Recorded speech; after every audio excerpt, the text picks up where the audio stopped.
Bienvenue sur Africa 24 dans cette nouvelle édition du Morning News. Voici les titres. 3 jours de deuil national en Égypte. Hosni Moubarak est décédé, l'ancien président, un temps héros national. Il a également joué un rôle de médiateur au Proche-Orient. Sa présidence a pris fin en 2011 dans le sillage des révolutions arabes. L'Organisation internationale de la francophonie suspend sa participation au processus électoral en Guinée en raison des divergences qui entourent le fichier électoral. On fera le point dans ce journal. La présidence camerounaise réagit aux déclarations du président français Emmanuel Macron. Elle parle de propos surprenants. Réaction après que le président français ait dit son intention d'intervenir auprès du chef de l'État camerounais sur des questions de politique intérieure.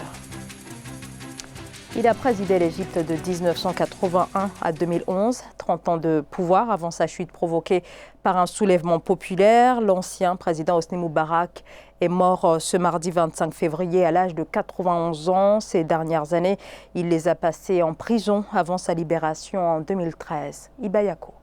L'ancien président égyptien Hosni Moubarak s'est éteint ce mardi 24 février à l'âge de 91 ans à l'hôpital militaire du Caire. En 1981, celui qu'on surnommait Raïs arrive à la tête de l'Égypte. Il restera au pouvoir jusqu'en 2011, soit 3 décennies plus tard, avant d'être renversé à la faveur de la révolution du Nil, le soulèvement populaire de 2011 réprimé dans le sang. Jusqu'à sa chute, 2/3 des Égyptiens n'avaient connu que lui à la tête du pays. J'ai décidé de déléguer au vice-président les responsabilités du chef de l'État, conformément à la Constitution. Je sais très bien que l'Égypte surmontera cette crise et que sa volonté ne sera pas brisée. L'Égypte se remettra sur pied avec l'engagement et l'honnêteté de ses enfants, tous ses enfants, et se vengera de la ruse des comploteurs. Hosni Moubarak ne se destinait pourtant pas à une telle carrière. Avant d'accéder à la plus haute fonction de l'État égyptien, il envisageait plutôt de consacrer sa vie à l'armée.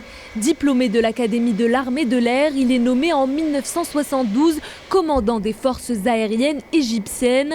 Après l'assassinat d'Anwar el-Sadat, il est élu à la présidence à 53 ans. Dès son entrée en fonction, Hosni Moubarak s'est donné comme objectif de redonner une voie diplomatique à l'Égypte. Je continuerai avec vous sur la voie de la transition, vers un avenir meilleur pour l'Égypte, en assumant la responsabilité et les fardeaux. Tant qu'il y aura dans ma poitrine un cœur qui bat et que je respire. Néanmoins, le mécontentement grandissant de la population nourrit des difficultés économiques et sociales endurées, a débouché sur un mouvement de protestation qui a conduit à la chute de Hosni Moubarak le 11 février 2011. Il a ensuite été emprisonné durant 6 ans, condamné à la perpétuité pour complicité et conspiration pour meurtre de manifestants. Il a été remis en liberté en mars 2017 lorsque les dernières charges ont été abandonnées contre lui.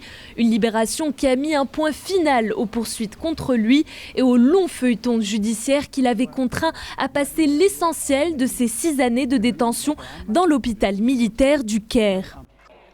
À une semaine des élections législatives en Guinée et du très controversé référendum sur la Constitution, l'OIF, l'Organisation internationale de la francophonie, a décidé de retirer son appui au processus électoral en cause, l'absence de révision du fichier électoral qui comporte, selon l'OIF, de nombreuses anomalies. Aïssatou Bari.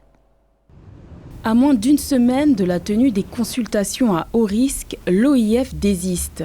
L'Organisation internationale de la francophonie, qui accompagnait le processus électoral en Guinée jusqu'à présent, a remis en cause le 24 février la régularité du référendum constitutionnel et des élections législatives prévues le 1er mars. L'OIF a décidé de suspendre sa participation à ce processus électoral, un affront à la CENI et aux autorités guinéennes. Nous disons que c'est difficile de continuer à soutenir le processus électoral en Guinée au vu de la confusion qui l'entoure. C'est problématique qu'on ait encore plus de 2 millions d'électeurs pas identifiables ou décédés sur les listes. Les irrégularités dénoncées par l'OIF portent sur son audit effectué en 2018 avec les Nations Unies et l'Union européenne du fichier électoral guinéen datant de 2015, un audit qui dénombrait 2,49 millions d'électeurs dont la présence était irrégulière, Une purge était nécessaire selon l'organisation pour évincer les cas d'électeurs décédés ou les doublons. L'OIF a d'ores et déjà fait savoir qu'elle ne validerait pas ces consultations en l'absence d'un consensus national trouvé sur le nombre d'électeurs. Mais ce qu'il faut dire, et ce qui est plus important, cette décision ne va jamais influer sur la marche du scrutin parce qu'elle ne pourra jamais empêcher la tenue du scrutin du 1er mars. Et aujourd'hui, toute décision qui n'amènerait pas à arrêter ou à faire arrêter le processus en cours, c'est une décision qui n'a pas sa raison d'être et qui n'a pas de sens. La décision de l'OIF de se retirer du processus électoral guinéen réjouit l'opposition qui avait déjà annoncé le boycott des élections et qui voit dans ce désistement de l'OIF un soutien à ces contestations organisées depuis 4 mois. Des contestations pour protester contre une réforme constitutionnelle et contre l'ambition prêtée au président Alpha Condé de briguer un 4e mandat. Il est à noter qu'au début du mois de février, 7 commissaires, membres de la CENI, s'étaient retirés pour protester, selon eux, contre la gestion opaque du processus électoral.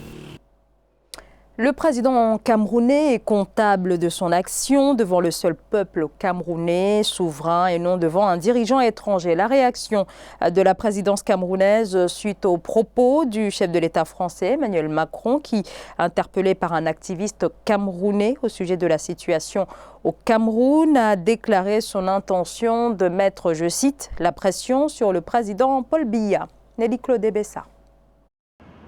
Les déclarations controversées du président français Emmanuel Macron au sujet de la situation sociopolitique au Cameroun continuent d'alimenter la polémique au sein de l'opinion publique. Après la sortie du gouvernement camerounais, c'est au tour de la présidence de la République de réagir. L'institution républicaine qui a exprimé à travers un communiqué sa profonde préoccupation au sujet du contenu de l'échange entre le président français et un activiste le 22 février 2020 à Paris, rejette fermement tant les allégations mensongères de l'activiste que les propos surprenants du président français Emmanuel Macron.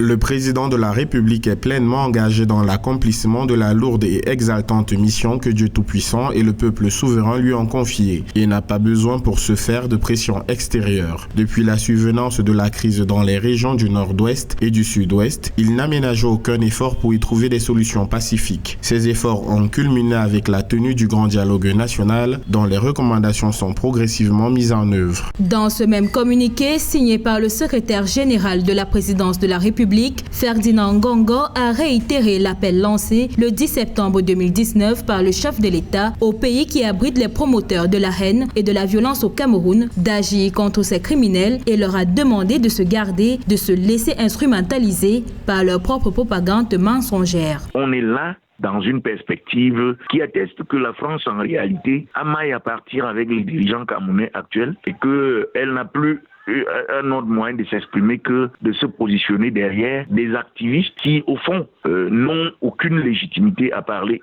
soit au nom du peuple camerounais, soit au nom du Cameroun. Au reste, les autorités camerounaises demandent à leurs concitoyens de garder leur calme, de vaquer tranquillement à leurs occupations et de continuer, comme par le passé, à œuvrer au renforcement des liens d'amitié historiques qui existent entre le Cameroun et la France. Nouvelle impasse dans les pourparlers sur le conflit libyen. Les discussions avaient repris ce lundi en Suisse sous la supervision des Nations Unies qui disaient espérer un nouvel accord de cessez-le-feu. Mais le camp du Premier ministre Fayez al-Sarraj et celui de son adversaire, le général Khalifa Haftar, ont annoncé suspendre leur participation aux négociations. C'est un sujet de la rédaction. Les discussions pour un cessez-le-feu durable en Libye avaient pourtant repris ce lundi à Genève, des pourparlers sous l'égide de l'ONU. Mais peu après leur démarrage, les deux camps rivaux ont décidé de suspendre leur participation aux négociations. Quelques heures plus tôt, le Premier ministre, Fayez al-Sarraj, dénonçait l'escalade militaire, prolongeant ainsi le chaos dans le pays. Pilonnage aveugle de quartiers, ciblage d'aéroports civils, d'hôpitaux, de personnel médical, d'ambulances, d'infrastructures. Les enfants ont perdu leur droit à l'éducation en raison des bombardements et à la fermeture des écoles à cause de l'attaquant et de ceux qui financent l'attaquant et lui fournissent des armes. Les deux parties conditionnent leur participation aux négociations. Et pour justifier leur retrait, présenté comme étant une suspension, le Parlement de l'Est annonce qu'il ne participerait pas à la réunion parce que la mission de l'ONU sur le sol libyen n'a pas validé la totalité de ses 13 représentants. De son côté, le Conseil d'État basé à Tripoli dit souhaiter attendre d'éventuels progrès au niveau des pourparlers militaires. Si la mission onusienne insiste pour organiser la réunion politique à la date prévue, avant de connaître les conclusions du dialogue militaire, le Haut Conseil d'État ne se considère pas tenu par les conclusions du dialogue politique. Depuis le déclenchement de l'offensive par le général Khalifa Haftar en avril 2019, les combats ont fait au moins 1 millier de morts et 140 000 déplacés. À Genève, les pourparlers étaient censés aboutir à un nouveau projet d'accord de cessez-le-feu. L'agriculture en République du Congo est l'objet d'un forum qui avait eu lieu ce mardi 25 février à Amsterdam aux Pays-Bas. Cet événement, le Gros Congo Invest, est essentiellement orienté vers les questions de financement du secteur agricole que le gouvernement congolais, qui fait face au défi de la diversification de l'économie, annonce vouloir développer. Reportage de nos envoyés spéciaux à Amsterdam, Corinne Comdem et Paul De Singwe. Le forum Gros Congo Invest in Agriculture s'est tenu ce mardi 25 février à Amsterdam aux Pays-Bas. Amsterdam, un choix judicieux pour le Congo qui souhaitait bénéficier de l'expertise hollandaise dans le domaine de l'agriculture. Cette rencontre a été l'occasion pour les acteurs de ce secteur de se rencontrer et d'échanger sur les opportunités qu'offre le marché congolais.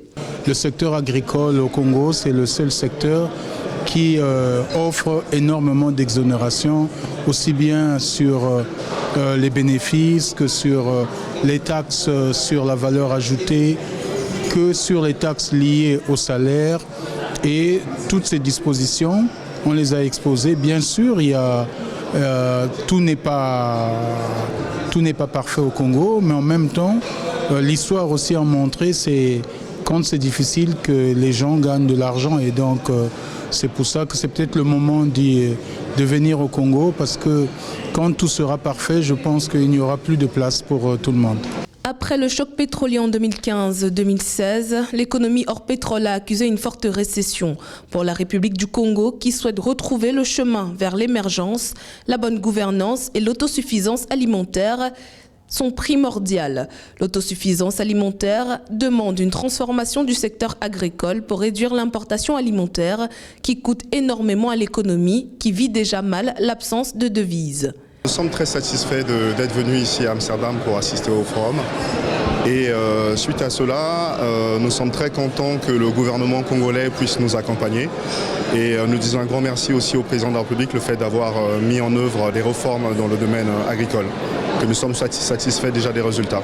Nous produisons le riz plus précisément dans le Niari, à Louvakou. Donc nous avons déjà 29 000 hectares à Louvakou et nous souhaitons nous étendre jusqu'à 40 000 hectares, voire 50 000 hectares dans le département du Niari. La République du Congo dispose d'un potentiel agricole important avec des atouts certains, à savoir de riches ressources en eau, la disponibilité des terres fertiles, un climat ensoleillé ainsi qu'une main-d'œuvre jeune et abondante. Le Forum Gros Congo aura donc été l'occasion d'amorcer en quelque sorte la relance du secteur agricole et ainsi matérialiser cette recherche de diversification de l'économie nationale. Ils redoutent de faire faillite. Les négociants de cacao de Côte d'Ivoire tirent la sonnette d'alarme face à la concurrence des multinationales présentes sur le territoire. Transformateurs et exportateurs dénoncent les primes sur le cacao certifié durable, dont seuls les grands groupes internationaux bénéficient jusqu'à nouvel ordre. Ange Béjounomenio. Les négociants de cacao ivoirien tirent la sonnette d'alarme. Ils ont du mal à faire face à la concurrence des multinationales installées dans le pays. Selon le groupement des négociants ivoiriens, les grands chocolatiers signent des contrats de cacao certifiés seulement avec les grands groupes présents en Côte d'Ivoire. Que les multinationales usent de leur poids financier. Puisque les négociants sont faibles, que peuvent-ils faire? Donc, ils subissent généralement le diktat des multinationales qui sont vraiment incontournables. Mais là aussi, vous voyez, le problème vient des organisations de régulation qui a un devoir de réguler le secteur du café et cacao. Le nœud du problème vient du cacao certifié durable. Ce label de production introduit par le régulateur indique que le kilo de fèves pourrait se vendre à un prix supérieur à 825 francs CFA. Mais la prime des exportateurs locaux se trouve être largement en dessous de la prime des multinationales. C'est qu'il faut revoir le système de régulation même au niveau de la Côte d'Ivoire ici. Il faut donner la parole, il faut donner la force, le pouvoir aux producteurs eux-mêmes à travers les structures qu'on appelle l'interprofession. Et qu'ils aillent discuter, parce que là, ils ont des moyens de pression. Si vous ne voulez pas, nous, on ne produit pas. Nous, on ne vend pas.